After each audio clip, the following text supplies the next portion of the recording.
Hello दोस्तों, स्वागत है आपके अपने YouTube channel AS2 job cracker में। मैं आपका दोस्त आदित्य सिंह लेके आ गया हूँ फिर से 24 सितंबर का करंट अफेयर। दोस्तों, बहुत ही बेहतरीन टॉपिक के साथ उम्मीद करता हूँ आप सभी स्वस्थ होंगे तथा अपनी पढ़ाई भी सुचारू रूप से कर रहे होंगे।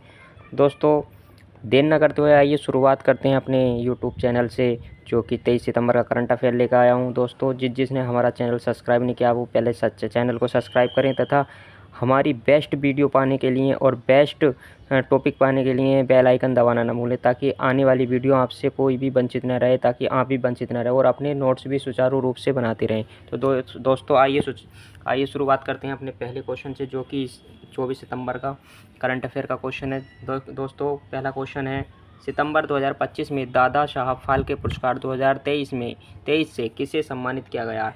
दोस्तों, 2023 का दादा साहब फाल्के पुरस्कार दिया गया है हमारा मोहनलाल जी को, जो कि साउथ फिल्मों के एक्टर हैं। बहुत फेमस एक्टर हैं मोहनलाल जी, और ये D option is right option. ठीक है दोस्तों, आइए थोड़ा सा इनके पॉइंटों पे ध्यान दे लेते हैं। इनके पॉइंट हैं दोस्तों, 71वां दादा साहब फाल्के पुरस्कार लाइफ टाइम अचीवमेंट 2023 किसे मिला मलयालम सुपर स्टार मोहनलाल जी को दिया गया है, और ये प्रदान किया गया है राष्ट्रपति द्रौपदी मुर्मू द्वारा।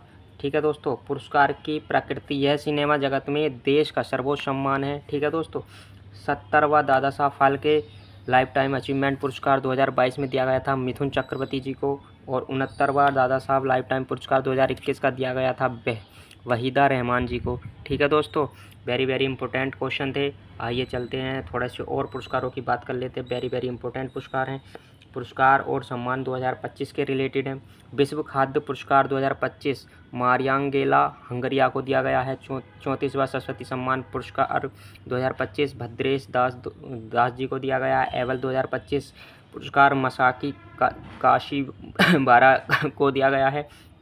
World Press Photo of the Year 2025 Samar Abu Elouf को दिया गया है। ठीक है दोस्तों, आइए चलते हैं अगले थोड़े से और पॉइंट हैं। अंग्रेजी भाषा श्रेणी में साहित्य अकादमी अनुवाद पुरस्कार 2024 अनीसुर रहमान जी को दिया गया। संगीत कलानिधि पुरस्कार 2025 RK श्री राम कुमार जी को दिया गया। स्टॉकहोम जल पुरस्कार 2025 गुंटर वलासेल को दिया गया है। 59वां ज्ञानपीठ पुरस्कार 2025 विनोद कुमार शुक्ल जी को दिया गया है। यूनाइटेड किंगडम सरकार द्वारा लाइफ टाइम अचीवमेंट 2025 चिरंजीवी जी को दिया गया है। ठीक है दोस्तों, बहुत फेमस एक्टर हैं चिरंजीवी जी। ठीक है, महाराष्ट्र भूषण पुरस्कार किसे गया है, राम सुतार जी को, जो कि एक बहुत फेमस आर्किटेक्चर हैं। ठीक है दोस्तों, बहुत चीज़ें बना दी हैं इन्होंने अपने देश के लिए। आइए चलते हैं अगले क्वेश्चन की ओर। Question number 2 very very important दोस्तों, ऐसा क्वेश्चन देखने को बहुत कम मिलता है। ठीक है दोस्तों, आइए तो देखते हैं। रक्षा मंत्री राजनाथ सिंह ने आत्मनिर्भर भारत पहलू के तहत अफ्रीका में पहले भारतीय रक्षा विनिर्माण संयंत्र का उद्घाटन किस देश में किया। तो वो मोरक्को में किया है। और ये कि मोरक्को किस देश के अंतर्गत आता है, तो ये किस महाद्वीप के अंतर्गत आता है, अफ्रीका महाद्वीप के आता है। ठीक है, इसका D option is right option दूसरे का। आइए थोड़े से इसके पॉइंटों पे बात कर लेते हैं। पॉइंट हैं दोस्तों, रक्षा मंत्री राजनाथ सिंह ने आत्मनिर्भर भारत के तहत 22 सितंबर 2025 को अफ्रीका में भारत का पहला रक्षा विनिर्माण संयंत्र मोरक्को में उद्घाटित किया है। ठीक है दोस्तों, यह संयंत्र टाटा एडवांस सिस्टम द्वारा बेरेचिड में स्थापित किया गया है, और इसमें wheeled arm platform 8x8 arm वाहनों का निर्माण होगा। ठीक है दोस्तों, आइए चलते हैं मोरक्को के बारे में पढ़ लेते हैं। मोरक्को की राजधानी है रबात, मुद्रा है मोरक्को दिरहम, राजा हैं मोहम्मद फोर्थ, और प्रधानमंत्री हैं अजीज़ अखानोच। ठीक है दोस्तों, वेरी वेरी इंपॉर्टेंट क्वेश्चन था जो कि आपके सामने था। आइए क्वेश्चन नंबर 3 कहता है, एशियाई कैडेट कप 2025 की मेज़बानी कौन सा राज्य कर रहा है। तो कौन सा राज्य कर रहा है एशियाई कैडेट कप की मेज़बानी, तो वो कर रहा है हमारा Uttarakhand is very very important. 3 का A option is right option. ठीक है दोस्तों, आइए चलते हैं थोड़े से पॉइंट इसके पढ़ लेते हैं। इसके पॉइंट हैं दोस्तों, इसके उत्तराखंड के मुख्यमंत्री पुष्कर धामी ने हल्द्वानी में एशियाई कैडेट कप 2025 का उद्घाटन किया है।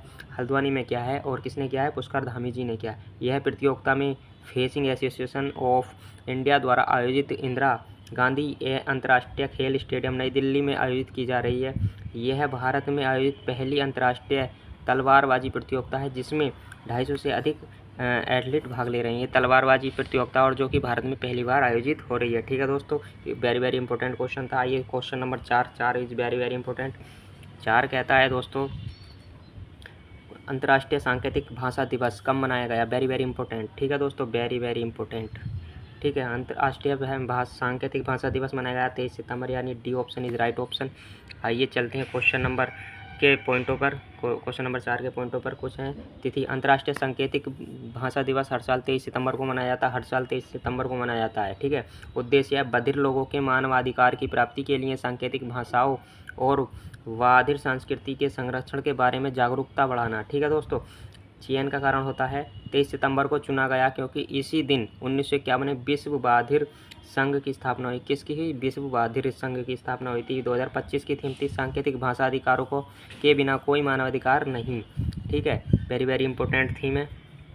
आइए चलते हैं question number 5। Question number 5 is very very important. सितंबर 2025 में प्रधानमंत्री नरेंद्र मोदी ने किस गाँव को भारत का चौथा पूर्ण सौर ग्राम के रूप में समर्पित किया है? तो किसे समर्पित किया है दोस्तों? वेरी वेरी इंपॉर्टेंट क्वेश्चन है। तो वो क्या है? Dhordo. B option is right option. Dhordo Gujarat का है। Very very important. आइए इसके थोड़े से पॉइंट देख लेते हैं दोस्तों। पॉइंट हैं, प्रधानमंत्री नरेंद्र मोदी ने धोरोडो गुजरात के चौथे सौर गांव के रूप में समर्पित किया। धोरोडो कच्छ जिले में स्थित है, जो अब पूरी तरह से सौर ऊर्जा से संचालित हो गया है। प्रधानमंत्री सूर्य घर मुफ्त बिजली योजना के तहत गांव के सभी 81 घरों में 177 किलोवाट क्षमता के सोलर रूफटॉप लगाए गए हैं।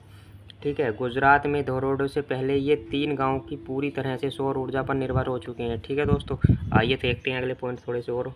जो 3 गाँव हैं वो हैं मोढेरा, मेहसाणा जिला, यह भारत का पहला 24x7 और सौर ऊर्जा संचालित है, यानी 24 घंटे इसमें सौर ऊर्जा संचालित रहती है इस गांव में। ठीक है, सुखी खेड़ा जिले में आता है, मसाली बनासकांठा जिले में आता है, और इन तीनों में सौर ऊर्जा पूर्ण तरीके से लागू है। ठीक है, ये सौर ऊर्जा पर निर्भर है। आइए question number 6। Question number 6 very very important. 2025 में राजस्व खुफिया निदेशालय DRI ने मादक पदार्थों की तस्करी के विरुद्ध कौन सा ऑपरेशन चलाया? तो कौन सा ऑपरेशन चलाया दोस्तों? तो वेरी वेरी इंपॉर्टेंट है। तो वो चलाया है D option, operation Beed out. कौन सा चलाया? Operation Beed out. D option is right answer. ठीक है दोस्तों, आइए थोड़ा सा इसके बारे में पढ़ लेते हैं। ऑपरेशन बीड आउट राजस्व खुफिया निदेशालय DRI द्वारा अगस्त सितंबर 2025 में चलाया गया था। इस अभियान में मादक पदार्थों तस्करों और उनके फाइनेंसरों समेत कई लोगों को गिरफ्तार किया गया। राजस्व खुफिया निदेशालय ने थाईलैंड से भारत में हाइड्रोपोनिक बीड की तस्करी पर विशेष रूप से कड़ी कार्रवाई की है। राजस्व खुफिया निदेशालय DRI एक भारतीय खुफिया एजेंसी है। गठन इसका 1957 में हुआ था। मुख्यालय नई दिल्ली, जो कि भारत में है।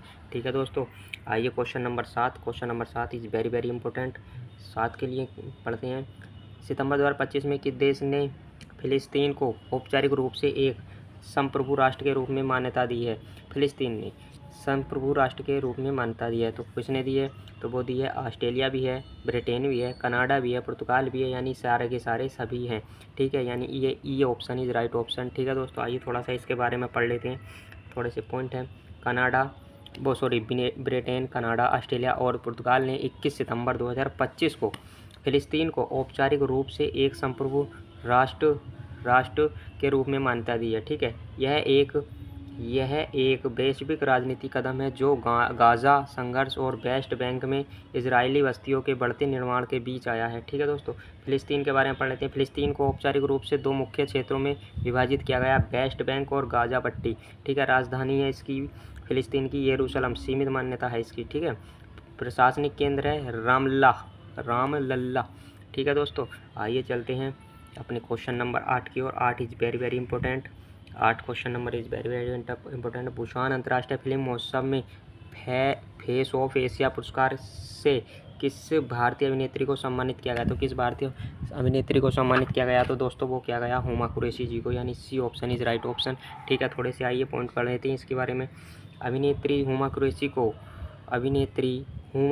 को 23वें बुसान इंटरनेशनल फिल्म फेस्टिवल में Marie Claire Asia Star Award के तहत फेस ऑफ एशिया पुरस्कार से नवाजा गया है। फेस ऑफ एशिया पुरस्कार हाई प्रोफाइल एशियाई कलाकारों और हस्तियों को दिया जाता है। ठीक है दोस्तों। 30वां बुसान अंतर्राष्ट्रीय फिल्म महोत्सव 11 सितंबर से 26 सितंबर 2025 तक दक्षिण कोरिया के बुसान शहर में आयोजित किया जा रहा है। किसमें किया जा रहा है? दक्षिण कोरिया के बुसान शहर में। वेरी वेरी इंपॉर्टेंट क्वेश्चन है। ठीक है, आइए question number 9। Question number 9 very very important. सितंबर 2025 में, ठीक है दोस्तों, सितंबर 2025 में प्रधानमंत्री नरेंद्र मोदी ने दुनिया की सबसे बड़ी आबादी वाले देश भारत को आत्मनिर्भर बनाने के लिए समुद्र से समृद्धि कार्यक्रम को कहाँ से संबोधित किया? तो कहाँ से संबोधित किया? तो दोस्तों क्या है? भावनगर गुजरात से, यानी C option is right option. ठीक है दोस्तों, आइए चलते हैं थोड़े से इसके बारे में पॉइंट पढ़ लेते हैं। पॉइंट है, प्रधानमंत्री नरेंद्र मोदी ने 2025 को गुजरात के भावनगर में समुद्र से समृद्धि कार्यक्रम का आयोजन किया, जिसका उद्देश्य भारत को आत्मनिर्भर और समुद्री शक्ति के रूप में विकसित करना है। ठीक है दोस्तों, आइए अगला पॉइंट है, इस कार्यक्रम के तहत 34,200 करोड़ रुपए से अधिक की परियोजना का उद्घाटन और शिलान्यास किया गया, जो समुद्री क्षेत्र में आधुनिक विकास, बंदरगाह उन्नयन, जहाज निर्माण और हरित ऊर्जा बढ़ावा देना है। ठीक है दोस्तों, वेरी वेरी इंपॉर्टेंट है। आइए question number 10। Question number 10 very very important. भारतीय क्वेश्चन नंबर 10 जो है बहुत इंपॉर्टेंट है। भारतीय और सितंबर 2025 में न्यायमूर्ति पवन कुमार वंशथरी को किस राज्य के न्यायालय के पहले दलित मुख्य न्यायाधीश के रूप में नियुक्त किया? तो किस राज्य के दलित न्यायालय के रूप में नियुक्त किया भाई साहब न्यायाधीश के रूप में? तो पटना हो जाएगा, यानी A option is right option. ठीक है दोस्तों, आइए थोड़े से इसके पॉइंट देख लेते हैं। वेरी वेरी इंपॉर्टेंट पॉइंट हो जाएंगे इसके। तो देखिए दोस्तों, इसके पॉइंट हैं, राष्ट्रपति द्रौपदी मुर्मू ने 20 सितंबर 2025 को न्यायमूर्ति पवन कुमार भीमप्पा भजंत्री को पटना उच्च न्यायालय का मुख्य न्यायाधीश नियुक्त किया है। न्यायमूर्ति पवन कुमार भीमथप्पा भजंत्री पटना उच्च न्यायालय के 46वें मुख्य न्यायाधीश बने हैं। ठीक है दोस्तों, यह नियुक्ति भारत के संविधान के अनुच्छेद 217 के तहत की गई है। किसके तहत की गई है? 217 के तहत। इससे पहले वह पटना उच्च न्यायालय में न्यायाधीश के रूप में कार्यरत थे। ठीक है दोस्तों, आइए देखते हैं इनके थोड़े से पॉइंट और हैं। इनके पॉइंट ये हैं, पटना न्यायालय के बारे में देख लें। पटना न्यायालय, इसकी स्थापना 1916 में हुई थी। मुख्य पीठ है पटना। राज्य क्षेत्रीय अधिकारिकता कहाँ है? बिहार में। वेरी वेरी इंपॉर्टेंट है। आइए question number 11। Question number 11 very very important. सितंबर 2025 में सिपाही को ड्रोन उपयोग सिखाने के लिए हाथ में बाज पहल किसने शुरू की है? तो हाथ में बाज पहल शुरू किसने किया? तो भारतीय सेना ने शुरू की है, यानी C option is right option. ठीक है दोस्तों, C option is right option. आइए थोड़ा सा इसके बारे में पॉइंट पढ़ लेते हैं।